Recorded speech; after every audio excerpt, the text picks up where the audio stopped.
can I just say one thing firstly? I love the name Eat Sleep Boxing Repeat. Welcome back to ESBR Boxing's YouTube channel. Delighted as always to be joined by Luke Cattell. This is a final prediction video for the big rematch taking place this weekend between Sebastian Fundora and Tszyu at 154. Luke, good to be joined by you as always, talking about another rematch. It seems to be a bit of a theme this weekend. I don't know why, but all rematches all happening at once. Um, we've seen the first fight, a brutal fight, a Fundora victory, the first man to beat Tszyu. But give us your thoughts on this on this rematch, please. Well, for me, it's more psychological. And I think as I get older, I put more spirituality and psychology into boxing, and I probably get away from what I should look at. It was just technical skill, but I put the poetics into it. And for me, I think the biggest battle in this fight is Tszyu going through a few rounds thinking that he's not going to get cut and feeling all right that this fight can go the way that I think many of us thought the first fight was going to go. Because to me, Fundora never made an adjustment. The head clash happened, and that allowed Fundora to be able to box because Tszyu was obstructed. He had a cut, and he wasn't able to do the things that he was able to do, and that led to Fundora having his sensational performance. We don't like Fundora's been rather inactive. He fought Cordell Booker, but he came back, gets a win there.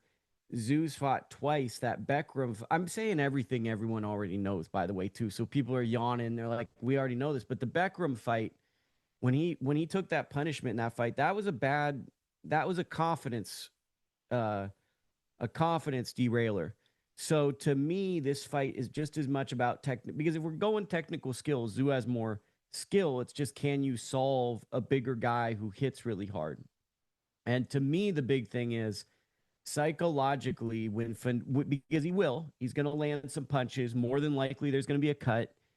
Does Tszyu have one of those top cut men in his corner if there's a cut to help stop it?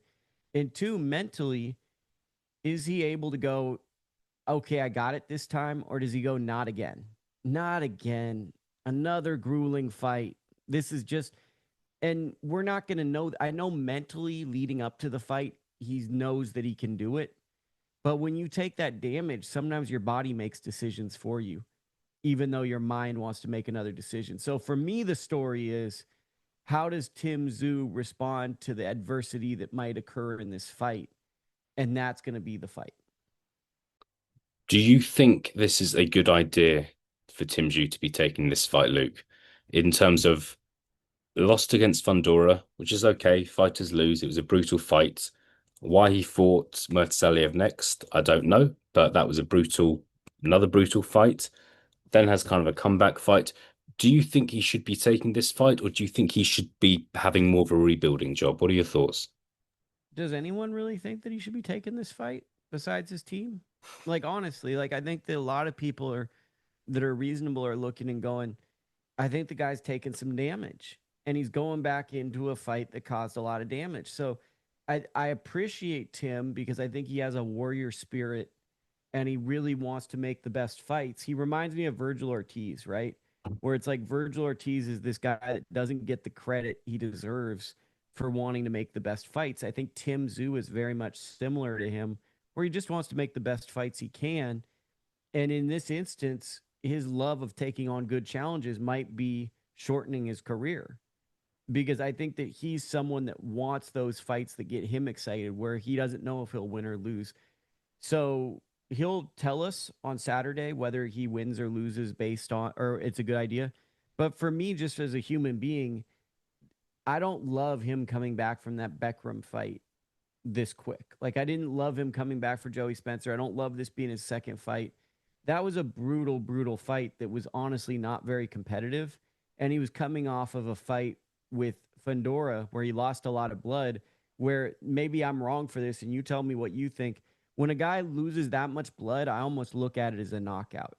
So it's almost like he had two knockout losses in terms of damage he took. And he's more active than a lot of fighters currently. So I mean, that's just a concern I have from health and safety. What do you think? I think I was surprised when this fight got announced. I just think Tszyu is 30, so he's not an old fighter now. I don't think he should be in a rush. I don't know if it's just a case of the opportunity's there, and if you turn it down, you don't know when the next opportunity is going to turn up. But for me, no, just think he needs to have one more fight against a better fighter than Joey Spencer, but not a fighter as good as Sebastian Fundora, who's already beaten him.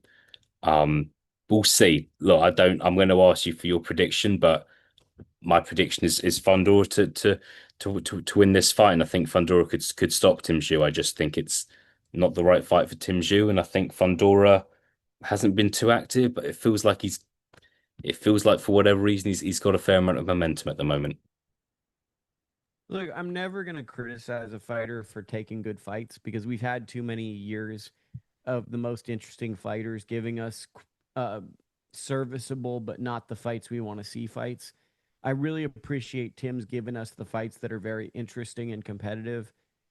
It's just sometimes when guys are like warriors like this, the human being in me wants to see him just, maybe go a little bit slower because of the damage. And I think that's what you're also speaking to. And I'm just being redundant. Yeah, yeah. Well, we'll see what happens. Final question from me before I let you go, Luke. 154, another fantastic division. Um, if Fundora wins this fight, look, a fight personally I'd really like to see is the Virgil Ortiz fight. Just your thought. I don't know what's happening with Virgil Ortiz at the moment. I don't know if you do. I will hope to see him out soon, but just your thoughts on whether we could see that fight, and if you kind of have an early prediction if that fight was to take place. Ironically, I was with Virgil when you hit me up last week. So I was with Virgil. I think Virgil's the man in the division. Mm. I think a lot of people underrate what he does. I think that this goes back to Golovkin, and now you're going to get me going on a rant, bro. So I apologize in advance. But when guys are pressure fighters, I think sometimes people say, oh, he can't box because they're coming forward. And this Virgil can box. It's just most people define boxing as being on the back foot, using a jab, and keeping distance. He's cutting off the ring and he's looking to place shots. I look at Virgil Ortiz's style as a more advanced version of Tim Tszyu's. He's doing a lot of the stuff Tim Tszyu does because Tim has Golovkin like traits cutting off the ring. Uh, but I think he's stronger. I think he has some tricks to set up punches, and I think he's nastier when he's in there than Tim. So to keep it short and not so sweet, I don't really think Virgil loses to anybody in this division. When Virgil's in his prime, I think Virgil Ortiz is the hardest fight in boxing at 154 pounds.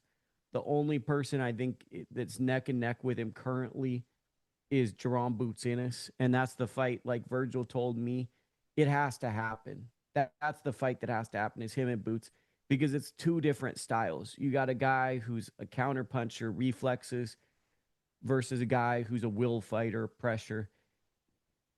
I like Fundora, but I think Fundora's run currently we don't know where he's at, right? We don't. Do Mm. you have any assessment where Fundora's at? Because I don't know if he's the 10th best guy or the best guy. I can't assess him right now. No, no, I can't. I just think Fundora.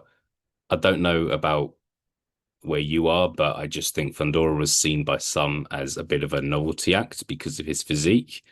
I think, as well as that, I think a lot of people were saying he's not going to be able to stay at 154 for very long because look how kind of long his arms are, look how big he is, and he stayed in this weight division. He's a legitimate world champion, and he's beaten some good fighters, but it's a tricky one. And in an ideal world, we'd see if he could beat Israel Madrimov.